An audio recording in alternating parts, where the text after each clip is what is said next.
RTV app వార్తల్ని క్షణాల్లో చదివే అవకాశం ఉంటుంది. ఒక న్యూస్ పేపర్, ఒక టెలివిజన్ ఛానల్ మీ చేతుల్లో ఎప్పుడూ ఉంటాయి. హనుమాన్ జయంతి విజయోత్సవాన్ని పురస్కరించుకొని కరీంనగర్ పార్లమెంట్ పరిధి ప్రజలకైతే శుభాకాంక్షలు తెలియజేశారు స్వతంత్ర అభ్యర్థి మానసారెడ్డి. తనైతే ఈరోజు అయితే నామినేషన్ అయితే వేస్తున్నాను. ఎంపీకి సంబంధించి అయితే గత పాలకులైతే అనేక హామీలు అయితే ఇవ్వడం జరిగింది. అభివృద్ధిలో అయితే శూన్యం అని అయితే వారైతే వెల్లడించారు. దీనికి సంబంధించి అయితే ప్రస్తుతం అయితే నిరుద్యోగ కావచ్చు, యువత అయితే నా వెంట ఉన్నారు. ఆనాడైతే ధర్మయుద్ధంలో శ్రీరాముని వెంట హనుమంతుడు అయితే ఎలా ఉన్నాడో ఈసారి అయితే నా వెంట ఉంటాడు, ఖచ్చితంగా నన్ను అయితే గెలిపిస్తాడన్న నమ్మకం అయితే నాపై ఉందన్నారు మానసారెడ్డి.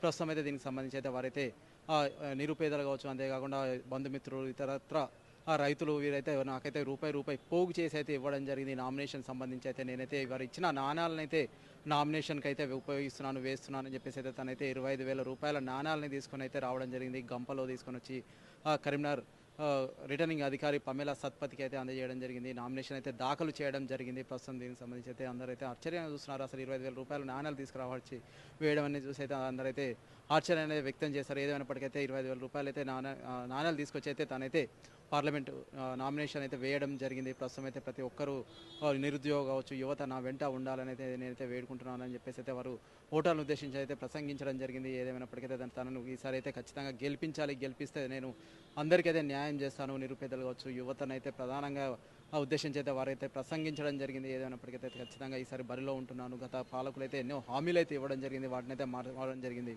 ఈసారి మళ్ళీ కొన్ని కొత్త రకాల హామీలతో అయితే వస్తున్నారు, జాగ్రత్తగా ఉండండి అని అయితే మానసారెడ్డి అయితే వెల్లడించడం జరిగింది. తన వెంట కొంతమంది బంధుమిత్రులు, అంతేకాకుండా తన భర్త, ఇతరత్ర అయితే రావడం జరిగింది. వీరందరూ అయితే నిన్న నామినేషన్ అయితే దాఖలు చేయడం జరిగింది. 25,000 రూపాయలు అయితే నాణ్యాలు అయితే తో అయితే తానైతే దాఖలు చేయడం జరిగింది. ప్రస్తుతం అయితే ఎంపీగా అయితే బరిలో ఉంటున్నాను. ప్రతి ఒక్కరు తనకు సహకరించాలని అయితే వారైతే వేడుకున్న పరిస్థితి అయితే మనం చూడొచ్చు. Over to studio. మరిన్ని వీడియోస్ కోసం ఛానల్ ని సబ్స్క్రైబ్ చేయండి. లేటెస్ట్ అప్డేట్స్ కోసం వాట్సాప్ ఛానల్ ని ఫాలో చేయండి. అండ్ లింక్ డిస్క్రిప్షన్ లో ఉంది.